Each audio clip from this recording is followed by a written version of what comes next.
नमस्कार, good morning, सुप्रभात। मैं हृदय मिश्रा आप सभी का स्वागत करता हूं डिकोड एग्जाम के इस डेली करंट अफेयर्स प्रोग्राम में। कैसे हैं आप सभी लोग? आई होप आप सभी लोग अच्छे होंगे और अपनी पढ़ाई को बहुत ही बेहतर ढंग से कर रहे होंगे। और यदि नहीं कर रहे हैं तो करना शुरू कर दीजिए, क्योंकि आपका एग्जाम दरअसल बहुत ही नजदीक आ रहा है। और ऐसे में आपका एक एक दिन, आपका एक एक जो है मिनट आपके लिए एक महत्वपूर्ण है। और एक सबसे महत्वपूर्ण बात जो अभी आपको जस्ट नोट करनी चाहिए वो क्या है, उसको मैं थोड़ा सा एक बार बता देता हूं। मुझे लगता है कि आप इसको जो है थोड़ा सा बात को मेरे समझेंगे। जैसे आज है क्या, 21 मई है। अब 21 मई से लेकर के क्या, 21 मई से लेकर के, ठीक है, और 21 जुलाई तक, ठीक है, 21 क्या जुलाई तक, ठीक है, 21 जुलाई तक कितना समय हो गया आपके पास? ये हो गया आपके पास 2 महीना। कितना हो गया? 2 महीना। अब एक बात मेरी बहुत ध्यान पूर्वक सुनिएगा, ये जो आपके 2 महीने हैं, आपको कुछ इस प्रकार से मेहनत करनी है कि आपका ये जो 2 महीना है ये 4 महीने के बराबर हो जाए। आप कहेंगे सर यूं कौन जादू है? ये जादू ऐसा है कि आप एक दिन जो आपका होता है, इस एक दिन में आप जितनी मेहनत अभी फिलहाल करते थे उसका 2 गुना मेहनत करिए। दैट मीन्स कि ये एक दिन आपका 2 दिन के क्या हो जाएगा? बराबर हो जाएगा एक तरीके से अपने आप। तो ये क्या हो जाएगा? ये जो 2 महीना है मल्टीप्लाई 2 से करेंगे तो क्या हो जाएगा? ये हो जाएगा आपका 4 मंथ। यानी कि अगर आप इतनी मेहनत कर देंगे कि एक दिन आपका 2 दिन के बराबर हो जाए, दैट मीन्स कि आपके पास समय हो गया 4 महीने का। और इस 2 महीने में एक बात ध्यान रखिएगा, अंतिम जो 2 महीने आपके होते हैं यही आपकी तैयारी के निर्णायक होते हैं। ध्यान दीजिएगा, इस 2 महीने में अगर आपने कोई भी ढीला ढवाली कर ली, कोई भी मटर गश्ती कर ली, टाइम पास कर लिया, चटियाने में समय खर्च कर दिया, कहीं और चले गए, चाय पे चुस्की पे चले गए, कॉफी पे चले गए, कैफे पे चले गए, नहीं होगा कुछ। मैं फिर से कह रहा हूं, बहुत महत्वपूर्ण बात, अंतिम 2 महीने आपके जीवन के सबसे बड़े निर्णायक हैं। यदि आप चाह लेंगे तो इतिहास आप बना देंगे, और यदि आप नहीं चाहेंगे तो फिर से एक लंबी प्रक्रिया के फलस्वरूप आप जो है 2, 2.5 साल, 3 साल पीछे चले जाएंगे, बैक पीछे जाएंगे। निर्णय आपको करना है कि आप इस 2 महीने में तैयारी करके अगले 7-8 महीने में सिलेक्शन लेकर के सचिवालय या फिर आगे पहुंच सकते हैं, या फिर इस 2 महीने को आप वेस्ट करते हुए आप अगले 2.5-3 साल पहले समय से पीछे आ जाएंगे। अगली बार होगा सिलेक्शन, नहीं होगा कोई गारंटी नहीं है। तो अगली बार कोई गारंटी नहीं है। ऐसे में अभी आपके पास जो समय 2 महीने का बचा है, इस 2 महीने को आप इतना यूटिलाइज कर लीजिए कि आपका सिलेक्शन एनी हाउ हो जाए। और डरना नहीं है, झुकना नहीं है, नंबर ऑफ वैकेंसीज पर बिल्कुल भी नहीं जाना। कितने फॉर्म फिल किए हैं, कुछ नहीं होता है। जितने फॉर्म फिल किए गए होंगे उसका 50% से भी कम लोग एग्जाम देने जाएंगे। मैं 50% ही अगर मैं मान के चल रहा हूं, अगर 11 लाख 11.5 लाख फॉर्म फिल किए गए थे तो 5.5 लाख से ऊपर एग्जाम बच्चे देने नहीं जाएंगे। 50% का आंकड़ा सीधे यहीं पर कम हो जाएगा। और एक बात ध्यान रखना कि जो रियल कंपटीशन होता है ना, वो कुछ हजार में होता है, लाख में भी कंपटीशन नहीं होता। ध्यान दीजिएगा। इसलिए नंबर ऑफ वैकेंसीज तो अलग बात है, नंबर ऑफ स्टूडेंट जो आप सोचते हैं कि इतने सारे वैकेंसी जो है स्टूडेंट आ गए हैं, इससे आपको लोड लेना नहीं है। ठीक है, तो अब यह बात आपको ध्यान देनी है कि अब आपको एक दिन में इतनी मेहनत करनी है कि एक दिन आपका 2 दिन के क्या हो जाए? बराबर हो जाए। ठीक, यह बात सबसे महत्वपूर्ण। चलिए अब सीधे हम आते हैं आज के करंट अफेयर्स पर, और उसके पहले हम लोग क्या करेंगे? रिवीजन। और रिवीजन के लिए मैं बार बार आपसे कहता हूं कि आपको हर दिन रिवीजन करना है किसी भी हाल में, क्योंकि यह समय आपके लिए क्या है? आप भले ही कम पढ़िए लेकिन मल्टीपल टाइम उसका अगर रिवीजन करेंगे तो वो आपके क्या रहेगा? फेवर में रहेगा। राइट, चलिए। अदरवाइज पढ़ते तो बहुत लोग हैं, बहुत कुछ पढ़ते हैं, लेकिन वो आपके दिमाग में जाएगा नहीं। ठीक है, और आप फिर कंफ्यूजन में क्वेश्चन को गलत करके चले आएंगे। ठीक है, आइए बिना देर की आप आज के सेशन को हम स्टार्ट करते हैं। और सबसे पहले हम क्या करेंगे? रिवीजन करेंगे।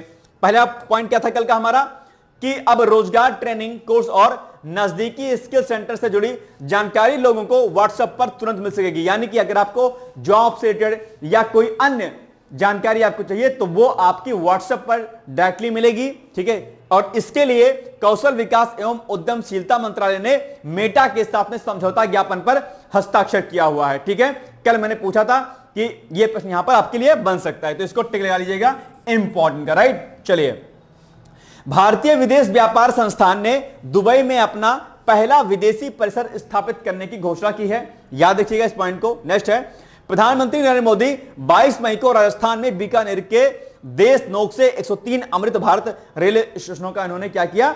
उद्घाटन किया। ठीक, नेक्स्ट है संयुक्त राष्ट्र खाद्य और कृषि संगठन FAO ने 2024 में बिगड़ते वैश्विक भुखमरी संकट पर एक रिपोर्ट जारी की है और इस रिपोर्ट में कई सारे पॉइंट्स उन्होंने मेंशन किया है। एक पॉइंट आपको यहां पर देख लेते हैं कि रिपोर्ट में कहा गया है कि 53 देशों के 2,95,00,000 लोग गंभीर खाद्य असुरक्षा से जूझ रहे हैं, यानी कि फूड जो है उनको प्रॉपर नहीं मिल पा रहा है। राइट, आगे 2025 की ब्रिक्स ऊर्जा मंत्रियों की बैठक 19 मई को ब्राजील में आयोजित की गई। इस बैठक का विषय है क्या? समावेशी और सतत वैश्विक शासन के लिए वैश्विक दक्षिण सहयोग को सशक्त बनाना, यानी कि इंपावर करना। राइट, आगे समुद्री क्षेत्र में महिलाओं के लिए अंतरराष्ट्रीय दिवस यानी कि international day for women in maritime हर साल कब मनाया जाता है? 18 मई को मनाया जाता है, ताकि समुद्री क्षेत्र में महिलाओं की प्रगति को क्या किया जाए, बढ़ाया जा सके और ये जो विमेन इंपावरमेंट कॉन्सेप्ट है वो सी सेक्टर में आगे बढ़ सके। राइट, आगे समुद्री क्षेत्र में महिलाओं के लिए अंतरराष्ट्रीय दिवस, अच्छा ये हो गया, 2 बार हो गया, कोई बात नहीं। प्रतिवर्ष 18 मई को अंतरराष्ट्रीय संग्रहालय दिवस मनाया जाता है, याद रखिएगा। इस दिन को 1977 में इंटरनेशनल काउंसिल ऑफ म्यूजियम्स द्वारा स्थापित किया गया था। यह भी पॉइंट आपको क्या करना है, याद रखना है। ओके, चलिए अब कल हमने आपसे प्रश्न पूछा था कि बताओ अंतरराष्ट्रीय संग्रहालय दिवस कब मनाया जाता है। आप लोगों ने इसका सही उत्तर दिया था। मेरी तरफ से आप सभी लोगों को 5-5 रुपए वाली चॉकलेट इनाम में, ठीक है, ले लीजिएगा भाई साहब, आज ही खरीद लीजिएगा। 5 से 6 रुपए की मत दीजिएगा, 5 वाली ही डेयरी मिल्क लीजिएगा, ठीक है। चलिए अब आते हैं आज के टॉपिक पर। नंबर 1 टॉपिक है केंद्र सरकार के युवा कार्यक्रम और खेल मंत्रालय ने खेलो इंडिया पहल के तहत एक व्यापक वार्षिक कैलेंडर लॉन्च कर लिया है। भाई कब कब कौन कौन सा गेम कहां कहां पर कैसे कैसे होगा, ये एक कैलेंडर जो है अभी हाल ही में जारी किया गया है। ओके, चलिए तो केंद्र सरकार के युवा कार्यक्रम और खेल मंत्रालय ने खेलो इंडिया पहल, आप जानते होंगे इसके बारे में, के तहत एक व्यापक वार्षिक कैलेंडर क्या किया गया है, लॉन्च कर दिया गया है। ईयरली कैलेंडर जिसमें यह मेंशन रहेगा भाई कब कब कौन कौन सा गेम कहां कहां पर किस किस जगह पर कैसे कैसे होगा। राइट, जैसे आपका एग्जाम कैलेंडर आउट होता है ना कि कब कब कौन कौन सी परीक्षाएं होंगी, कब कब नोटिफिकेशन जारी होगा, कब रिजल्ट आउट होगा, तो उसी प्रकार से यह कैलेंडर आउट किया गया है। इस पहल से देश भर में जमीनी स्तर पर खेलों और एथलीट विकास को और अधिक मजबूती मिलेगी। वहीं खेलो इंडिया बीच गेम्स का पहला संस्करण 19 से 25 मई 2025 तक दीव में क्या किया जाएगा, आयोजित किया जाएगा, आप जानते होंगे। बाकी यहां पर कई सारे पॉइंट और मेंशन है कि खेलो इंडिया प्लेटफॉर्म में पहले से ही 4 संचालित राष्ट्रीय स्तर के खेल शामिल, जैसे कि खेलो इंडिया यूथ गेम्स, खेलो इंडिया यूनिवर्सिटी गेम्स, खेलो इंडिया पैरा गेम्स, खेलो इंडिया विंटर गेम्स, जिन्हें बड़े स्तर पर कामयाबी मिली है। ये अलग अलग प्रकार के खेल हैं जो अलग अलग स्तरों पर आयोजित किए जाते हैं, आप जानते होंगे। अभी हाल ही में खेलो इंडिया गेम्स आयोजित किया गया था बिहार में, आप जानते होंगे, ठीक है। ये आयोजन संबंधित राष्ट्रीय खेल महासंघों के सहयोग से आयोजित किए जाते हैं, जिनमें अंतरराष्ट्रीय मानकों के अनुरूप तकनीकी आचरण सुनिश्चित किया जाता है। ये पॉइंट भी आपको क्या करना है, याद रखना है। तो ये सारे पॉइंट्स आपको विशेष तौर पर याद करने, जब ये गेम्स आयोजित किए जाएंगे तो उन गेम से प्रश्न आपके एग्जाम में बनेंगे, ध्यान दीजिएगा, ठीक है। ये सारे पॉइंट आपको यहां पर लिखे गए हैं, कब कब कौन कौन सा गेम होगा। जैसे कि आप देखिए कि जैसे कि खेलो इंडिया स्कूल गेम्स जो होगा अगस्त से लेकर के दिसंबर के मध्य में होगा। खेलो इंडिया यूनिवर्सिटी गेम्स मार्च अप्रैल में होगा। वाटर स्पोर्ट्स और नॉर्थ ईस्ट गेम्स मई जून। ट्राइबल गेम्स सितंबर में छत्तीसगढ़ में, और स्वदेशी और मार्शल आर्ट गेम्स जुलाई अगस्त में तमिलनाडु और आंध्र प्रदेश में होंगे, ठीक है। ये सब चीजें यहां पर दिखी गई हैं, आप इसको एक बार देख लीजिएगा, ठीक है। चलिए आगे बढ़ते हैं हम लोग। केंद्र सरकार के युवा कार्यक्रम और खेल मंत्रालय ने खेलो इंडिया पहल के तहत एक व्यापक वार्षिक कैलेंडर लॉन्च किया है। इस संदर्भ में लिखित कथनों में कौन सा कथन सही है, यह आपको बताना है। मैं आपको देता हूं 30 सेकंड का टाइम, और इन दोनों कथनों को आप पढ़िए और मुझे बताइए कि इन दोनों कथनों में कौन सा कथन सही है। बताइए, अभी जस्ट हमने थ्योरी की है, अब आप मुझे बताइए कि इसमें कौन सा कथन सही है। मैं उम्मीद करता हूं कि आप इसका आंसर मुझे जरूर बताएंगे, ठीक है। चलिए बताइए, यू हैव 30 सेकंड, बताइए क्या होगा। दिख रहा है? अच्छा नहीं दिख रहा होगा, चलो अब बताओ मुझे आंसर कमेंट बॉक्स में तुरंत बताइए इसका क्या होगा, कौन सा कथन इसमें सही है। ऑप्शन आपके सामने दिए गए हैं नीचे, कूट की सहायता से नीचे ऑप्शन को आपको चूज करना है, कौन सा होगा। फट से कमेंट करिए जल्दी से, ठीक है। तो ठीक है, ओके।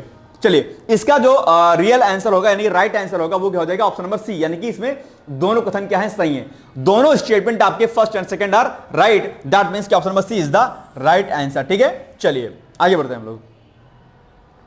विदेश मंत्री डॉक्टर एस जयशंकर की नीदरलैंड, डेनमार्क और जर्मनी की 6 दिवसीय आधिकारिक यात्रा भी हो रही है, आप जानते होंगे।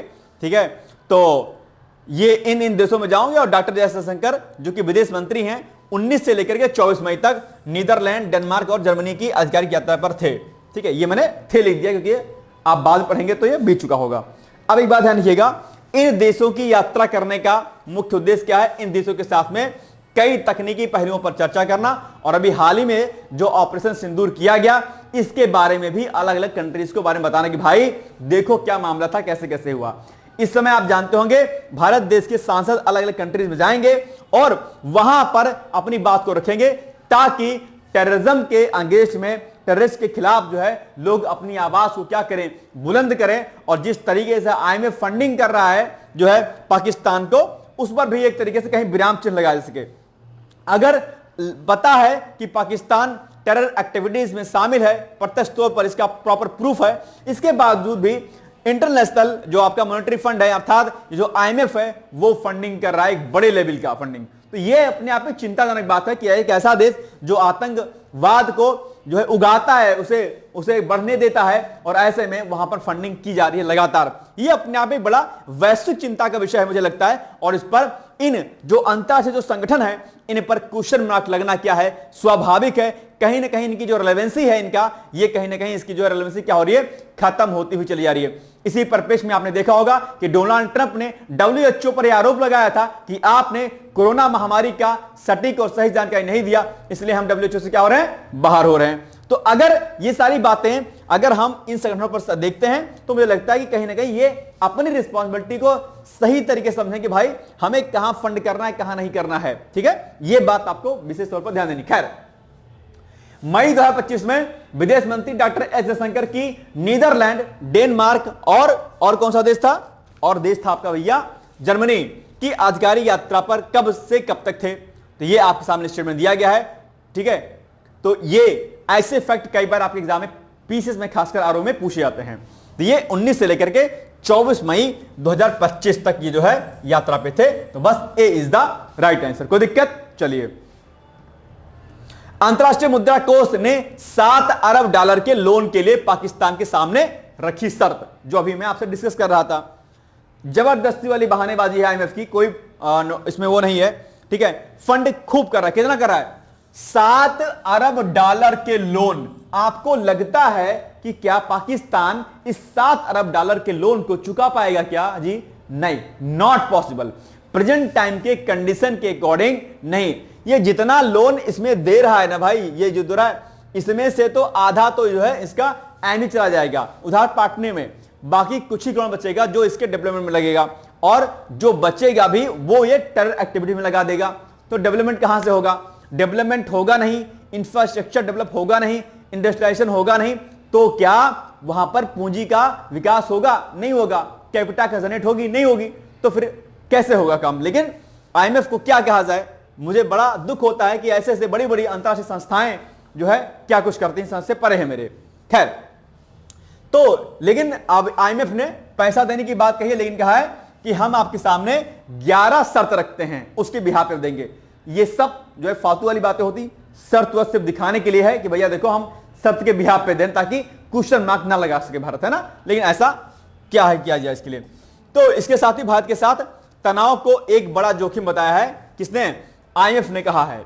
IMF पैसा तो $7 अरब पाकिस्तान को दे रहा है, लेकिन कह रहा है कि भैया डेवलपमेंट बहुत जरूरी पाकिस्तान का, और चिंता भी व्यक्त की IMF ने कि भैया भारत पाकिस्तान के संबंध इस समय बहुत कठोर हो रहे हैं। अरे आप चिंता काहे करते हैं जी, निपट लिया जाएगा, क्या टेंशन लेते हो। लेकिन नहीं भी, जैसे अमेरिका का टांग अड़ाने का जो है आदत होती है, वैसे ही कुछ कुछ प्रमुख संस्थाएं हैं जो कहीं ना कहीं टांग अड़ाती रहती हैं अपने आप पे। ठीक है, जब पैसा डिमांड चाहिए होगा तब कोई नहीं देगा। आपको याद होगा, ठीक है, कि स्टार्टिंग में जो है जब देश आजाद हुआ उसके बाद कितनी पैसे की आवश्यकता थी और इन अंतरराष्ट्रीय संगठनों ने क्या व्यवहार किया था, ठीक है, देश के साथ में, वो किसी से छिपा नहीं है। अगर आप IR पढ़ते होंगे पेपर सेकंड में तो आपको इस बात का जो है एहसास होगा।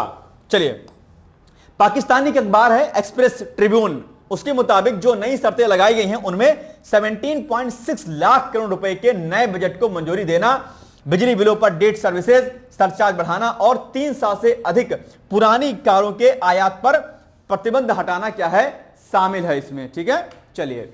आईएमएफ ने जून 2025 के अंत तक कार्यक्रम लक्ष्यों को पूरा करने के लिए आईएमएफ स्टाफ एग्रीमेंट के अनुरूप वित्त वर्ष 2026 के बजट की संसदीय मंजूरी हासिल करने के लिए एक नई शर्त भी लगाई हुई है। क्या कहा है, आगे देखिए। एक्सप्रेस ट्रिब्यूनल ने रिपोर्ट में बताया कि आईएमएफ ने महज 7 अरब डॉलर के कर्ज के लिए पाकिस्तान पर 11 और शर्त लगा दी है, जिसमें कुल शर्तों की संख्या क्या हो गई है, 50 हो गई है। यह अखबार कह रहा है ओनली 7 अरब डॉलर। अरे महाराज, 7 अरब डॉलर कर्ज देगा आपको, छोटा रकम है क्या जी, है? लेकिन कह रहे मात्र 7 अरब डॉलर। बताइए, मतलब करोड़ तो पैसा जुटा नहीं पाएंगे ये लोग, और 7 अरब डॉलर को छोटा अमाउंट कह रहे हैं। कहने की इतनी शर्तें लगा दी आईएमएफ ने। अरे महाराज, आपको तो देना ही नहीं चाहिए था, दे दिया, यही कम है क्या। चलिए, आईएमएफ के अनुसार पाकिस्तान के 17.6 लाख करोड़ रुपए के बजट में सिर्फ 1.07 लाख करोड़ रुपए विकास पर खर्च किया जाना है। इस बात को समझिएगा थोड़ा सा। क्या ये जो 17.6 लाख करोड़ रुपए है, इस अमाउंट में से जो पाकिस्तान के डेवलपमेंट पर जो पैसा खर्च होगा वो कितना होगा, ओनली 1.07 लाख करोड़ रुपए खर्च किए जाने हैं। जबकि ये जो बाकी आपका 6.6 लाख करोड़ रुपए है, ये राजकोषीय घाटा है पाकिस्तान का।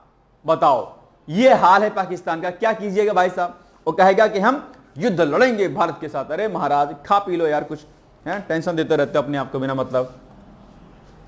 बड़ा झूठा देश है भाई साहब। क्या किया जाए। निम्नलिखित कथनों में कौन सा कथन सही नहीं है।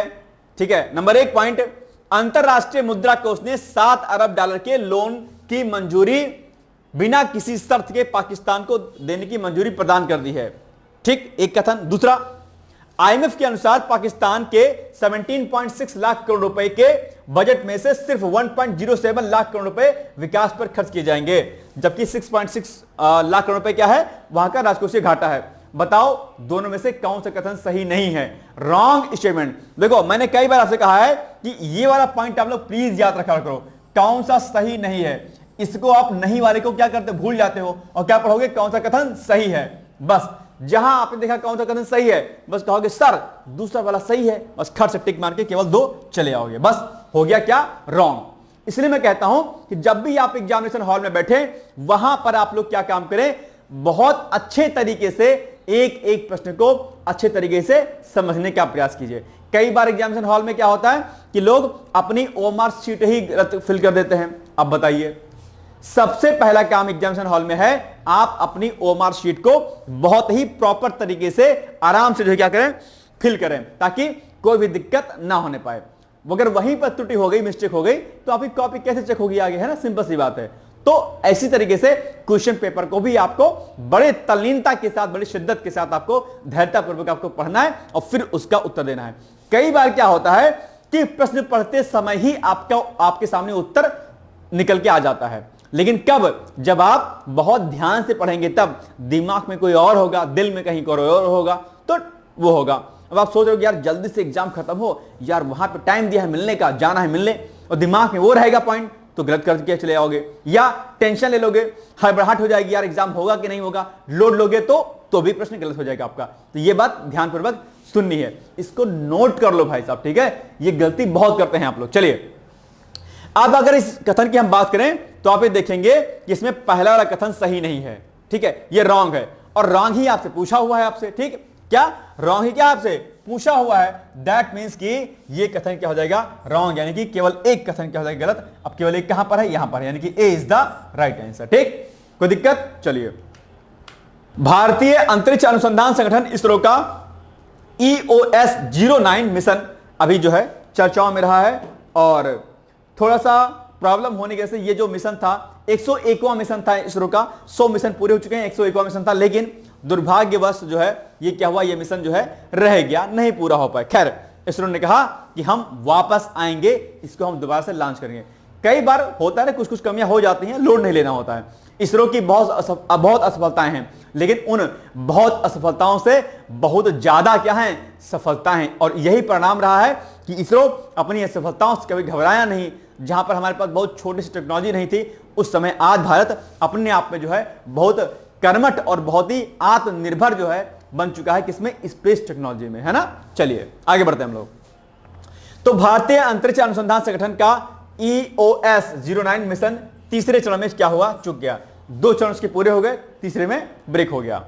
इसे पोलर सैटेलाइट लॉन्च व्हीकल यानी कि PSLV 661 से लॉन्च किया गया था। अब ये पॉइंट आपको याद रखना है, कई बार ये पूछ लेता है कि भैया ये लॉन्चिंग जो था क्या कहते हैं रॉकेट, वो क्या है, क्या नाम था उसका, तो जो क्या था इसका नाम PSLV 661, ठीक है, जो कुछ ही मिनटों में असफल हो गया।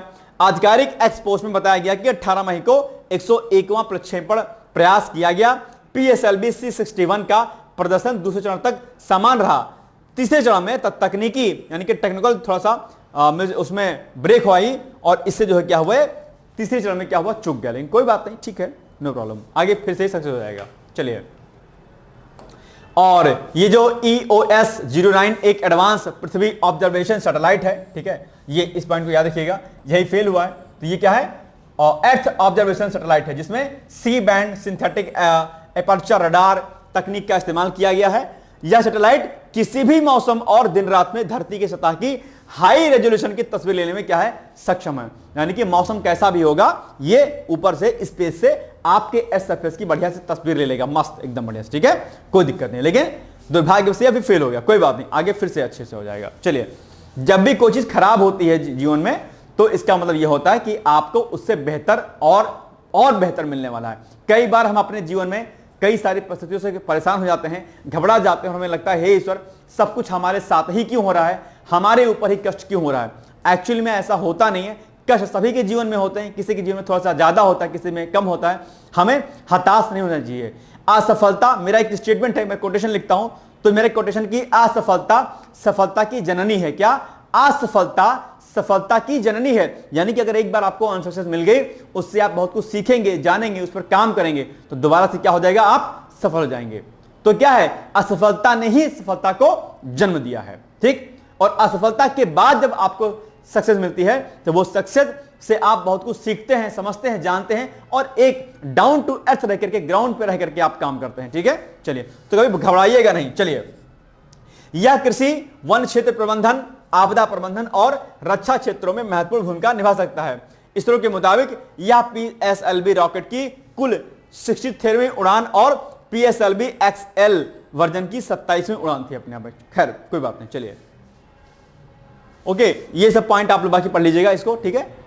चलिए आइए, अब बताइए निम्नलिखित कथनों में कौन सा कथन सही है। नंबर 1, भारतीय अंतरिक्ष अनुसंधान संगठन यानी कि इसरो का EOS 09 मिशन तीसरे चरण में क्या हुआ, चूक गया, ठीक है, ओके। EOS 09 एक एडवांस पृथ्वी ऑब्जर्वेशन सैटेलाइट है जिसमें C band synthetic aperture radar तकनीक का इस्तेमाल किया गया है। बिल्कुल सही बात है, इसी तकनीक का जो है इस्तेमाल इसमें किया गया था। यानी कि अगर आप देखेंगे तो आप पाएंगे कि दोनों जो कथन है कि आपके लिए सही है, ठीक है, कोई दिक्कत यहां पे। चलिए, तो अगर दोनों कथन सही हैं तो आप कूट में देखो कहां पर है 1 और 2 है, तो यहां पर है सी, यानी कि 1 और 2 दोनों क्या हो जाए, सही हो गया आपके लिए, ठीक है। भारत द्वारा बांग्लादेश की कुछ वस्तुओं के आयात पर प्रतिबंध लगा दिया गया है। आप बात जानते होंगे, इस समय बांग्लादेश भी पगलाया हुआ है अपने आप में, ठीक है।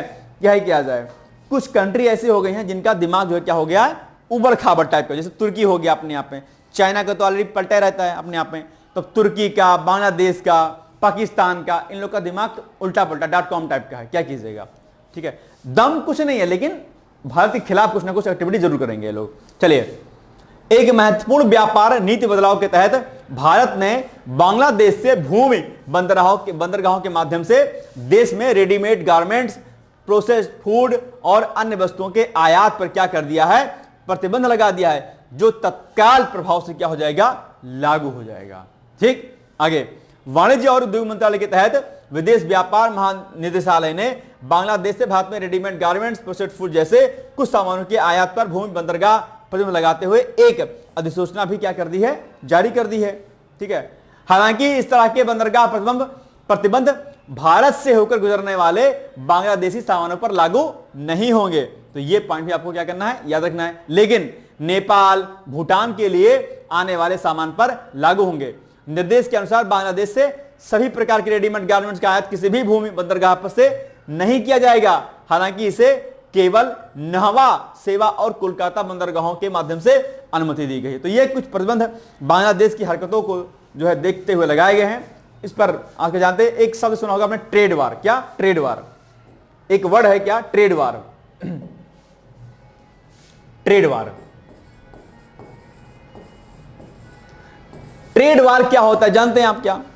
ठीक है, जैसे ट्रेड वार आप समझ लीजिए कि व्यापारिक जो ट्रेड होता है, मतलब व्यापारिक जो क्या कहते हैं युद्ध होता है अपने आप में, ठीक है, वो कि हमने आप पर सेस लगा दिया, हमने आयात निर्यात को रोक दिया, ठीक है, कस्टम ड्यूटी बढ़ा दी, बहुत सारी चीजें होती हैं। तो इससे, क्योंकि ये जो इकोनॉमिकल जो चीजें होती है ना, ये बड़ा स्ट्रांग होती हैं। बंदूक गोले से ज्यादा हानिकारक कोई चीज होती है तो होती है जो है डिप्लोमेटिक चाल, जिसमें हम कुछ अन्य चीजें, जैसे जब पाकिस्तान के साथ मामला बढ़ा था तो सरकार ने कई कदम उठाए थे, चाहे वो सिंधु नदी जल समझौता रद्द करने की बात हो, चाहे मुफ्त वीजा की बात हो, चाहे कुछ अन्य बात हो। जो इकोनॉमिकल मार किसी भी देश के लिए होती है ना, वो बड़ी घातक होती है। अगर किसी देश की इकोनॉमी स्ट्रांग है ना, तो समझ लीजिए कि उस देश पर आंच भी नहीं आ सकती है। बहुत पावरफुल होता है, वो सब कुछ कर सकता है, लेकिन जिस देश की इकोनॉमी डाउन है वो कुछ नहीं कर सकता है।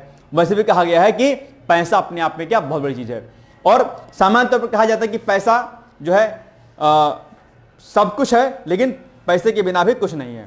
ऐसा कुछ कहा था ना स्टेटमेंट की, मतलब मनी इंपॉर्टेंट है बट मनी के बिना भी ऐसा कुछ नहीं कि नहीं होगा। मतलब दोनों पक्ष है इसके, मेरे कहने मतलब ये है, बस आपको उस पर घमंड नहीं करना चाहिए, है ना। तो एक लाइन कही जाती है ना कि काहे पैसे पर इतना गुरूर किए है। सामान्य जीवन में जो हमारे हो रहा है आजकल, ठीक है, अगर हम सामान्य रिश्तों की बात करें तो पैसे को लेकर लोग के अंदर बड़ा गट्स होता है। तो एक अच्छी सी लाइन कही जाती है, मैं अक्सर गुनगुनाता हूं इसे, कि काहे पैसे पे इतना गुरूर किए है, काहे पैसे पे इतना गुरूर किए है, यही पैसा तो अपनों से दूर किए है। सिर्फ पैसा ही है एक ऐसा है जो रिश्तों को तार तार कर देता है। आप भाई बहन में टकराव हो जाता है, माता पिता में टकराव हो जाता है, घर घर में मार हो जाती है पैसे के लिए। सब कुछ मनी का खेल है, ठीक है। तो पैसा सब कुछ तो नहीं है, लेकिन पैसे के बिना भी कुछ नहीं है, यह भी स्टेटमेंट कहा जाता है। तो कभी पैसा को लेकर के आप ज्यादा वो मत करिए, अपने आप को स्ट्रांगली जो है रखिए, स्ट्रांग रखिए, इकोनॉमिकल स्ट्रांग रखिए, लेकिन उसका जो है नशा आप पर नहीं होना चाहिए। ये सेम चीज देश पर भी लागू होती है। अगर आप जो है डेवलप्ड कंट्री हैं, अगर आप इकोनॉमिकली स्ट्रांग हैं, तो आपके ऊपर गुमान नहीं होना चाहिए कि बस हम ही सब कुछ हैं, ठीक है। चलिए आगे बढ़ते हैं हम लोग। तो अच्छा, मैं आपसे कहता ट्रेड वार। ट्रेड वार पर भैया आपके मेंस में खूब प्रकार के प्रश्न पूछे जाते हैं कि भैया ट्रेड वार क्या होता है, किसी भी देश के लिए जो है ट्रेड वार पर कितना इंपैक्ट पड़ेगा, तो ये सारे प्रश्न खूब सारे पूछे जाते हैं। मैं आपसे अपेक्षा करता हूं कि आप लोग ट्रेड वार आज पढ़ लेंगे क्या होता है। ऑप्शन ये आपका टास्क नंबर 1 है आज का, ठीक है, टास्क 1 ये आपका होमवर्क है। जो नए अभ्यर्थी होंगे मैं उनको बता दूं कि आप लोगों को 2 कॉपी बनानी है। एक कॉपी आपके टास्क की, जिसमें मैं आपको होमवर्क देता हूं कि भैया ये काम आपको करना है, और दूसरी कॉपी आपको बनानी है पीसीएस मेंस की, जिसमें आप अपना उत्तर लेखन करते हैं, मेंस के इंपॉर्टेंट पॉइंट को नोट करते हैं, ठीक है। चलिए आगे बढ़ते हैं हम लोग। तो ये सारे पॉइंट यहां पर लिखे गए हैं, इसको एक बार अच्छे से पढ़ लीजिएगा आप लोग, कहां कहां पर क्या क्या प्रतिबंध लगाए गए हैं। चलिए ये सारे पॉइंट वही लिखे, किस किस पर कैसे कैसे प्रतिबंध लगाए गए हैं। तो अब इसको आप आराम से जो है बैठ करके पीडीएफ में पढ़ लीजिएगा। आप कहेंगे सर पीडीएफ कहां मिलेगी? डिकोड एग्जाम के पब्लिक ग्रुप पर मिलती है। आप जो है टेलीग्राम पर सर्च कीजिएगा डिकोड एग्जाम, ठीक है, मिल जाएगा आपको। चलिए निम्नलिखित में से कौन सा कथन सही है? नंबर 1, एक महत्वपूर्ण व्यापार नीति के बदलाव के तहत भारत ने बांग्लादेश से भूमि बंदरगाहों के माध्यम से देश में रेडीमेड गारमेंट्स, ठीक है, प्रोसेस्ड फूड और अन्य वस्तुओं के आयात पर प्रतिबंध लगा दिया है, जो कि तत्काल प्रभाव से लागू हो रहे हैं। बिल्कुल सही बात है। दूसरा, वाणिज्य और उद्योग मंत्रालय के तहत विदेश व्यापार महानिदेशालय ने बांग्लादेश से भारत में रेडीमेड गारमेंट्स, प्रोसेस्ड फूड जैसे कुछ सामानों के आयात पर भूमि बंदरगाह प्रतिबंध लगाते हुए एक अधिसूचना जारी की है, ठीक है। तो ये स्टेटमेंट दोनों सेम है, लेकिन यहां पर मैंने मंत्रालय का नाम लिख दिया। अब ध्यान रखिएगा, ये यहां पर कंफ्यूज करने के लिए आपको मंत्रालय का नाम चेंज कर देता या कुछ वस्तुओं के नाम यहां पर चेंज कर देता, तो आप कंफ्यूज हो जाते हैं। तो इसलिए जब भी आप कोई चीज पढ़ा करिए तो उसको डिटेल्स में अच्छे से किया करिए, ठीक है। चलिए, तो ये दोनों कथन सही है अपने आप में, इसलिए सी इज द राइट आंसर, ज्यादा माइंड नहीं लगाना है आपको, ठीक। चलिए, अपर न्यायाधीशों सहित उच्च न्यायालयों के सभी न्यायाधीशों को पूरी पेंशन और सेवानिवृत्त लाभ पाने का अधिकार, ये स्टेटमेंट अभी हाल ही में सुप्रीम कोर्ट ने, माननीय सुप्रीम कोर्ट ने दिया है कि भाई पेंशन तो मिलनी चाहिए, लेकिन सरकार ने आम नागरिकों की पेंशन जो है क्या कर ली है, रोक दी है। सुप्रीम कोर्ट भाई साहब अपने आप में बहुत बढ़िया है, मैं अब यहां पर कोई कमेंट नहीं किया सकता है, लेकिन कई बार सुप्रीम कोर्ट के फैसले पर बड़ा अचंभा होता है कि स्टेटमेंट उनका क्या रहता है क्या नहीं रहता है। कई मुद्दे पर मुझे मेरी व्यक्तिगत इस पर राय है, आप लोगों की भी हो सकती है, कई बार सुप्रीम कोर्ट के डिसीजन थोड़ा सही लगते तो अच्छे, ऐसा नहीं है, उस पर कोई कमेंट नहीं करना चाहिए। सुप्रीम कोर्ट है, न्यायालय उच्चतम न्यायालय है और कमेंट करने का अधिकार किसी को नहीं है। लेकिन कई अब जैसे ये स्टेटमेंट दिया गया सुप्रीम कोर्ट ने, तो सुप्रीम कोर्ट को यह भी तो स्टेटमेंट देना चाहिए कि भैया सरकार को पेंशन भी दे, सरकार पेंशन भी दे आम नागरिकों को कि भैया पेंशन जो बंद हो गई वो स्टार्ट हो जाए। ठीक है, इस पर भी सुप्रीम कोर्ट को जो है बोलना चाहिए। इसीलिए कार्यपालिका और न्यायपालिका में डिस्प्यूट देखने को कई मुद्दों पर चलता है। जैसे अभी मामला राष्ट्रपति का हो गया है, कौन पावरफुल, प्रेसिडेंट या सुप्रीम कोर्ट, है ना। अभी जैसे कई सारे सवाल माननीय जो है राष्ट्रपति महोदय ने पूछा है सुप्रीम कोर्ट से, बताओ इसमें क्या क्या किया जा सकता है। ठीक है, ये तो कई बार कार्यपालिका और न्यायपालिका में जो है कहीं ना कहीं जो है द्वंद्व देखने को मिलता है। ये कहता है नहीं नहीं हम जो कहेंगे वही सही है, कार्यपालिका कहते हैं नहीं नहीं आपका ये अधिकार नहीं है, ये मेरा अधिकार है। सुप्रीम कोर्ट कहता है नहीं नहीं नहीं नहीं आपका अधिकार तो ये है लेकिन आप इससे इतर नहीं जा सकते हैं। तो कई बार न्यायपालिका और कार्यपालिका में जो है क्या कहते हैं एक तरीके से टकराव देखने को मिलता है, और यह प्रश्न अक्सर आपके एग्जाम में देखने को मिलता है। मैं आपसे अपेक्षा करता हूं कि आप लोग कार्यपालिका और न्यायपालिका में टकराव वाले बिंदु को अच्छे से पढ़ लेंगे कि भाई जो कार्यपालिका आपकी होती है, क्या कार्यपालिका, ठीक है, कार्यपालिका और न्यायपालिका, ठीक है, इनमें किन किन मुद्दों पर अक्सर टकराव देखने को मिलता है, इसको रेडी कर लीजिएगा। पीसीएस मेंस में प्रश्न यहां से खूब बनते हैं और आपके इंटरव्यू में भी प्रश्न यहां से बनते हैं। ठीक है, जैसे अभी राष्ट्रपति वाला ही मुद्दा है तो वो आपसे पूछ लेगा आपके एग्जाम में भाई। ठीक है, तो ये बात आप लोग ध्यान रखिएगा। अगर ये एक दूसरे के अधिकारों का उल्लंघन करेंगे तो सिंपल सी बात है क्या होते हैं, दिक्कत होगी। यानी कि इनका जो अधिकार क्षेत्र है कार्यपालिका का और जो न्यायपालिका का अधिकार क्षेत्र है, अगर ये दोनों अपने अपने अधिकार क्षेत्र से बाहर जाएंगे निश्चित तौर पर कार्यपालिका को प्रॉब्लम होगी, कार्यपालिका बाहर जाएगा अधिकार क्षेत्र से तो न्यायपालिका को प्रॉब्लम होगी। ठीक है, तो ये आजकल जो है थोड़ा सा दिक्कत वाला बात हो रहा है, इसलिए दोनों को अपने अपने अधिकार क्षेत्र में रहते हुए कार्य करना चाहिए। ठीक है, यह बात बहुत जरूरी है अपने आप पे, है ना। तो इसको पढ़ लीजिएगा आप लोग, ये टास्क नंबर 2 है आपका आज का, है ना, इसको करिएगा आप लोग अच्छे तरीके से, टास्क 2 है आपका। ठीक है, चलिए आगे बढ़ते हैं हम लोग। तो अभी सुप्रीम कोर्ट ने कहा, भैया क्या कहा, तो सर्वोच्च न्यायालय ने कहा एक महत्वपूर्ण फैसले के में कहा है कि अपर न्यायाधीशों सहित उच्च न्यायालयों के सभी न्यायाधीशों को पूरी पेंशन और सेवानिवृत्त लाभ पाने का अधिकार है। ठीक, आगे शीर्ष न्यायालय ने कहा कि न्यायालयों के पूर्व मुख्य न्यायाधीशों को पेंशन के रूप में प्रतिवर्ष 15 लाख रुपए मिलेंगे। जो पूर्व सीजीआई हैं, कितना मिलेगा पेंशन भैया, 15 लाख रुपया।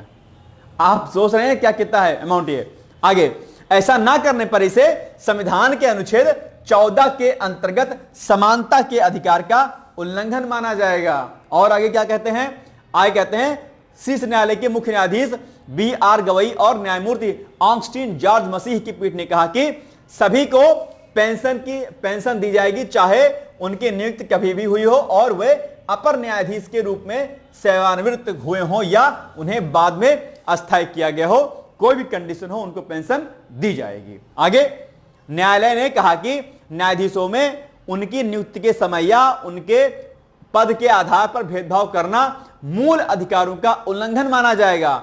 इसके अलावा कोर्ट ने कहा कि उच्च न्यायालय के दिवंगत अपर न्यायाधीशों के परिजनों को भी अस्थायी न्यायाधीशों के परिजनों की तरह समान पेंशन और सेवानिवृत्ति के लाभ मिलेंगे। तो ये सब भाई सुप्रीम कोर्ट ने अपने आप में कहा है। विधायक और सांसद अपना सैलरी बढ़ा लेते हैं, पेंशन ले लेते हैं, कोई दिक्कत नहीं। अभी आपने हाल ही में देखा कि सांसदों ने अपनी अपनी सैलरी खूब बढ़ाई, और बढ़ाई कब से, पिछले 1.5-2 साल पहले से, क्योंकि बीच में नहीं बढ़ा था। तो उन्होंने कहा नहीं नहीं नहीं हम सैलरी तब से लेंगे, हमसे नहीं बढ़ाया गया है। भाई अगर देखा जाए तो आप नए सिरे से लेते, जिस दिन आपने जो है पास किया मामला उस दिन से आप कहते कि भाई हम इस दिन से सैलरी लेंगे, नहीं, लेकिन कहा नहीं नहीं हम नहीं बढ़ाए थे 2 साल पहले से, तो हम पिछले 2 साल से लेंगे। ठीक है, और अगर आम जनमानस की बात आती है तो सरकार बैकफुट पे आ जाती है, नहीं नहीं हम पेंशन नहीं देंगे। पेंशन वाला मामला जो मुझे लगता है कि होना चाहिए, है ना, सरकारी नौकरी में, और अगर कोई मेहनत करके पढ़ता लिखता है तो पेंशन मिलना चाहिए। दूसरे पक्ष से देखें तो लगता है यार नहीं मिलना चाहिए। दोनों पक्ष हैं, आप लोग मुझे कमेंट करके बताइए कि सरकार ने जो पेंशन बंद किया है सही है या गलत है। देखते हैं आपकी राय क्या है। ठीक है, चलिए। हाल ही में सर्वोच्च न्यायालय के एक निर्णय के अनुसार न्यायालयों के पूर्व मुख्य न्यायाधीशों को पेंशन के रूप में प्रतिवर्ष कितने रुपए दिए जाने का निर्णय लिया गया है, बताइए। आपके सामने 4 ऑप्शन दिए गए हैं। 15 लाख रुपए है ना, option number B is the right answer. ठीक, देखो अब ये जो मैंने प्रश्न आपसे पूछा कि सरकार ने पेंशन जो बंद कर दी है कहां तक तर्कसंगत है ये, यानी कि क्या पेंशन बंद कर देना सही है या गलत है। तो ऐसा प्रश्न भी अक्सर आपके एग्जाम में पूछ लेगा इंटरव्यू में, है ना, कि बताओ क्या सही है, क्या आपकी राय क्या है, ये कहां तक बेहतर है, क्या इससे जो है समाज में कोई डिस्प्यूट तो नहीं होगा, क्या ये सही है एकदम से, क्या सरकार का फैसला आपको लगता है कि सही है या आपको लगता है गलत है। तो ऐसे क्वेश्चन आपसे अक्सर इंटरव्यू पैनल में पूछे जाते हैं। ठीक है, चलिए, इसलिए आपके भीतर तार्किकता होनी चाहिए। जब भी आप डिबेट करिए तो डिबेट आपकी तार्किक हो, कि आपका एक पॉइंट उस स्टेटमेंट को क्या करे, टर्न डाउन कर दे, नहीं यार ये वाला पॉइंट सही होगा। ठीक, चलिए। नीलम संजीव रेड्डी की जयंती, पूर्व राष्ट्रपति रह चुके हैं, आप जानते होंगे। ठीक है, तो नीलम संजीव रेड्डी की जयंती हर वर्ष आप जानते होंगे 19 मई को मनाई जाती है और वे भारत के 6ठे राष्ट्रपति थे। कई बार पूर्व जो हमारे प्रेसिडेंट रहे हैं उनसे संबंधित प्रश्न आपको एग्जाम में देखने को मिला है। बात ध्यान सुनिएगा, कई बार प्रश्न पूर्व राष्ट्रपतियों से संबंधित पूछे गए हैं, इसलिए इनको भी आपको ध्यान से पढ़ना है।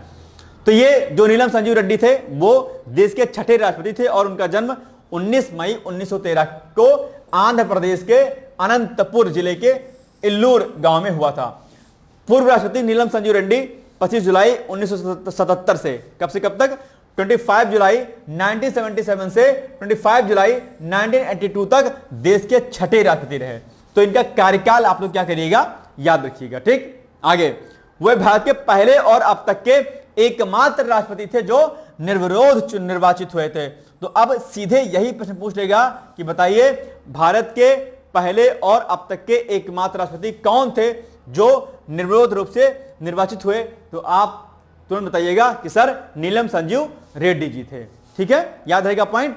ऐसे प्रश्न अक्सर आपके एग्जाम में पूछे जाते हैं, तो मैं आपसे अपेक्षा करता हूं कि आप ऐसे प्रश्नों को याद रखेंगे। ठीक, चलिए। भारत के पहले और अब तक के एकमात्र राष्ट्रपति थे जो निर्विरोध निर्वाचित हुए, कौन? ए, नीलम संजीव रेड्डी। ठीक है, बस। अच्छा, डॉक्टर एपीजे अब्दुल कलाम, इनके बारे में आप लोग प्लीज जरूर पढ़िएगा। मेरे सबसे फेवरेट और मेरे सबसे जो है आइडियल अगर कोई व्यक्ति हैं तो वो हैं डॉक्टर एपीजे अब्दुल कलाम। ये इनको मैं ऋषि, महात्मा, संत, गुरु सब कुछ मानता हूं अपने आप पे, और इससे बड़ा व्यक्ति मुझे फिलहाल के समय में कोई नजर नहीं आता है। ठीक है, कलाम के बारे में जरूर पढ़िएगा। अग्नि की उड़ान उनकी एक किताब है, आप जानते होंगे संभवतः, जरूर पढ़िएगा। अगर आपको जीवन में अगर आपको आगे बढ़ना है तो कलाम को पढ़िए, आप बहुत आगे जाएंगे, बहुत आगे जाएंगे। और इतना साधारण व्यक्तित्व, इतने नॉलेजेबल व्यक्तित्व, उसके बाद भी एक आम इंसान जैसा रहना अपने आप में अपने व्यक्तित्व को जो है बहुत निखारता है। पढ़िएगा कलाम जी को, बहुत अच्छे हैं। ठीक है, चलिए। Overseas citizen of India OCI portal, अभी हाल ही में नया जो ये ओसीआई पोर्टल है लॉन्च किया गया है।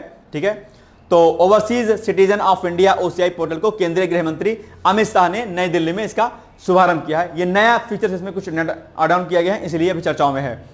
तो उन्नत सुविधाओं और बेहतर कार्य क्षमता के साथ नया ओसीआई पोर्टल नागरिक अनुकूल डिजिटल शासन को बढ़ावा देने की दिशा में एक बड़ा कदम है। देखो एक शब्द यहां पर आया, डिजिटल शासन। क्या? डिजिटल शासन।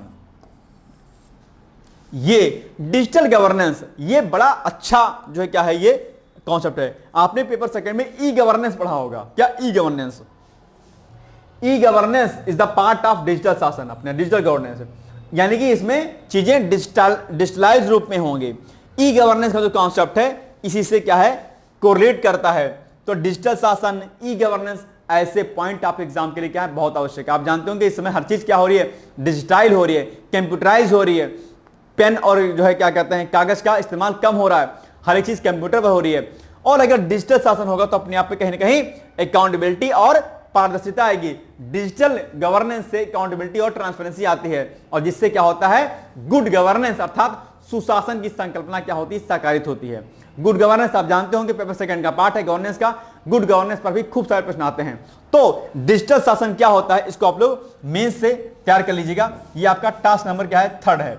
इसको आपको क्या करना है, रेडी करना है। टास्क 3, जब आपका वीडियो वाइंड अप हो जाए मेरा करंट अफेयर्स का, उसके तुरंत बाद आपने सारे टास्क को पूरा कर लिया करिए। छोड़ा मत करिए कि बाद में करेंगे, नहीं तो क्या होगा, दिक्कत हो जाएगी। हालांकि अगर आप बिजी हो तो बाद में कर लीजिए, कोई दिक्कत नहीं, लेकिन कोशिश क्या करिए कि वीडियो जब ये मेरा वाइंड अप हो करंट का, उसके तुरंत बाद आप लोग जो भी मैं टास्क देता हूं कि भाई ये तैयार करना है आपको, ये तैयार करना है, तुरंत तैयार कर लिया करिए। ठीक है, तो डिजिटल शासन क्या है इसको आपको बताना है, समझाना है। ठीक है, चलिए। इसका उद्देश्य इस पोर्टल का प्रवासी भारतीयों के लिए ओसीआई सेवाओं को अधिक जो है सुगम, पारदर्शी और डिजिटल रूप से सुलभ बनाना है, यानी कि सब कुछ इजीली हो जाए। चलिए, मुख्य विशेषताएं इसमें बताई गई कि नए पोर्टल की क्या क्या विशेषताएं हैं। तो इसमें आधुनिक यूजर इंटरफेस है, डिजिटल सेवाएं मिलेंगी आपको, सुरक्षा पारदर्शिता मिलेगी, है ना। ये सारे पॉइंट यहां पर आपको देखने को मिल रहे हैं। ठीक है, पंजीकरण प्रक्रिया जो है क्या हो जाएगी, इसमें आसान हो जाएगी आपकी। ठीक है, और आवेदन करना, ठीक है, अपनी स्थिति को ट्रैक करना, ये सब भी आसान हो जाएगा। तो कई सारी चीजें जो है इसमें आपको देखने को मिलेंगी। इस पोर्टल के बारे में आप लोग एक बार पढ़ लीजिएगा। ठीक, चलिए। हाल ही में overseas citizen of India portal का केंद्रीय गृह मंत्री अमित शाह ने नई दिल्ली में शुभारंभ किया है। इस संदर्भ में निम्नलिखित कथनों में कौन सा कथन सही है। ठीक है, नंबर 1, उन्नत सुविधाओं और बेहतर कार्य क्षमता के साथ नया ओसीआई पोर्टल नागरिक अनुकूल डिजिटल शासन को बढ़ावा देने की दिशा में एक बड़ा कदम है। बिल्कुल सही बात है, नया ये पोर्टल लॉन्च किया गया है। आगे, ओसीआई कार्डधारक अब अपने दस्तावेजों को अपडेट कर सकते हैं, आवेदन की स्थिति ट्रैक कर सकते हैं और अन्य आवश्यक सेवाओं का लाभ डिजिटल रूप से भी प्राप्त कर सकते हैं। बिल्कुल सही बात है, दोनों कथन सही, यानी कि सी इज द राइट आंसर। ठीक, चलिए। अब आपके सामने प्रश्न है कि बताओ जल युक्त गिलास में, बहुत कॉमन सा प्रश्न है और कई बार आपके एग्जाम में पूछा गया है। मैं आपसे अपेक्षा करता हूं कि आप इसका उत्तर जरूर बताएंगे मुझे। ठीक है, क्या है प्रश्न कि जल युक्त, क्या जल युक्त गिलास में, यानी कि जल से भरा गिलास है, तो जल युक्त गिलास में तैरता हुआ बर्फ का टुकड़ा जब पिघलता है तो पानी का स्तर क्या होगा, नीचे गिरेगा, ऊपर उठेगा या वहीं रहेगा, या नीचे गिरना या ऊपर उठना पानी के तापक्रम पर आधारित होता है। यानी कि एक कोई ग्लास है, ठीक है, ये कोई क्या है, ग्लास है, ठीक है, और इस ग्लास में क्या है, पानी है, क्या है, पानी है, और इसी पानी गिलास में क्या है, एक छोटा सा बर्फ का टुकड़ा पड़ा हुआ है। तो अब ये बर्फ का जो टुकड़ा पड़ा हुआ है, अगर ये मेल्ट होगा, पिघलेगा, तो इससे जिसका पानी का जो लेवल है वो क्या होगा, ऊपर उठेगा या पानी नीचे हो जाएगा या वही रहेगा, सेम एज इट इज रहेगा, या नीचे गिरना या ऊपर उठना इसके टेंपरेचर के आधार पर डिपेंड करेगा। जैसा टेंपरेचर होगा वैसा ही उठेगा गिरेगा। बताओ कि इसका उत्तर क्या होगा। चलिए, बाकी ये पीसीएस का बैच हम लोग लॉन्च किया, आप जानते होंगे, फाउंडेशन कोर्स। ठीक है, आप चाहें तो इसे जुड़ करके अपनी तैयारी को कर सकते हैं बढ़िया तरीके से। इसके लिए आप पीसीएस लिख करके और कॉन्टेक्ट नंबर जो यहां पर मेंशन किया गया है, क्या है मेंशन, 8604409201, इस पर आप संपर्क कर सकते हैं। और यहीं पर आप जानते होंगे कि इसी कॉन्टेक्ट नंबर के माध्यम से आप अपनी तैयारी से संबंधित भी जानकारी आप मुझसे प्राप्त कर सकते हैं। कहीं कोई दिक्कत अगर आपको होती है, आरओ में दिक्कत होती है, आपको पीसीएस में दिक्कत होती है, आंसर राइटिंग में दिक्कत होती है, तो आप इस नंबर पे मुझसे बात कर सकते हैं। ठीक है, बाकी आप लोग पीसीएस का बैच ज्वाइन कर सकते हैं। 2025 फाउंडेशन कोर्स के नाम से इसको लॉन्च किया गया है। इस कोर्स को लेने के बाद आपको किसी भी बाहरी स्रोत अर्थात किसी नोट्स या किताब को पढ़ने की आवश्यकता नहीं रहेगी। ठीक है, तो ये आप इसको थोड़ा सा ध्यान दीजिएगा। चलिए, अब आपके सामने मुख्य परीक्षा का प्रश्न है कि राष्ट्रपति और उच्चतम न्यायालय की शक्तियों का तुलनात्मक व्याख्या कीजिए। यानी कि जो प्रेसिडेंट होते हैं उनके क्या क्या राइट्स होते हैं और सुप्रीम कोर्ट के क्या क्या राइट्स होते हैं, इसमें आपको क्या करना है, कंपैरिजन करना है। ठीक है, क्योंकि ये मामला भी चल रहा है। ठीक है, चलिए, तो ये हो गया हमारा आज का महत्वपूर्ण वीडियो। बाकी जैसा कि मैंने आपसे कहा कि पढ़ते रहिएगा, मस्त रहिएगा, व्यस्त रहिएगा। मैं फिर से पुनः एक बात बहुत ही इंपॉर्टेंट बोल रहा हूं कि प्लीज इस समय आप लोग अपने हेल्थ का ध्यान जरूर दीजिएगा। आपका हेल्थ हमारे लिए क्या है, बहुत ही महत्वपूर्ण है, और इसलिए अच्छे से रहिए, खाइए पीजिए और मस्त रहिए। ठीक है, बाकी मिलेंगे हम लोग कल, तब तक आप लोग मुस्कुराते रहिए, मस्त रहिए, व्यस्त रहिए। Thank you so much, bye bye, take care, all the best. दोस्तों, क्या आप पीसीएस अधिकारी बनना चाहते हैं? यदि हाँ, तो डिकोड एग्जाम लेकर आया है यूपी पीसीएस फाउंडेशन कोर्स 2025। यह एक ऑल इन वन कोर्स है जिसमें प्रीलिम्स मेंस दोनों ही परीक्षाओं के लिए वीडियो लेक्चर, NCERT और standard books based bilingual notes उपलब्ध कराया जा रहा है। इस कोर्स में प्री और मेंस के सभी प्रीवियस ईयर क्वेश्चंस पेपर भी वीडियो लेक्चर के माध्यम से कोर्स में सम्मिलित होंगे। साथ ही साथ में कोर्स का कंटेंट गुणवत्तापूर्ण होने के साथ ही साथ एग्जाम ओरिएंटेड है, जिससे कोर्स लेने वाले स्टूडेंट्स को कोई भी बाहरी पुस्तक या नोट्स पढ़ने की आवश्यकता न पड़े। इस कोर्स में प्रीलिम्स और मेंस के टेस्ट सीरीज तथा आंसर राइटिंग प्रोग्राम भी शामिल है, जिसके साथ ही साथ टेलीग्राम ग्रुप में रेगुलर टॉपिक वाइज टेस्ट कराए जाएंगे। इसके साथ ही CSAT, निबंध तथा सामान्य हिंदी की अतिरिक्त कक्षाएं भी चलाई जाएंगी तथा हमारे कोर्स से परीक्षा में सफल होकर इंटरव्यू देने वाले विद्यार्थियों को इंटरव्यू की भी तैयारी कराई जाएगी और अंतिम परिणाम कुछ भी हो, पूरी फीस उन्हें रिवार्ड के स्वरूप जो है वापस कर दी जाएगी तथा अगले बैच में उन्हें निःशुल्क प्रवेश प्रदान किया जाएगा। उल्लेखनीय है कि डिकोड एग्जाम एक संस्थान के रूप में 5 वर्ष के अपने सफल कार्यकाल में अब तक 55 से अधिक विद्यार्थियों को विभिन्न परीक्षाओं में अंतिम सफलता दिलाने में अपना सफल योगदान दे चुका है। इस कोर्स की फीस 15,000 रुपये निर्धारित की गई है, लेकिन पहले प्रवेश देने वाले 100 विद्यार्थियों को 3,000 रुपये की विशेष छूट दी जा रही है। और अधिक जानकारी के लिए हमारे संस्थान के नंबर 6307495944 पर संपर्क करें।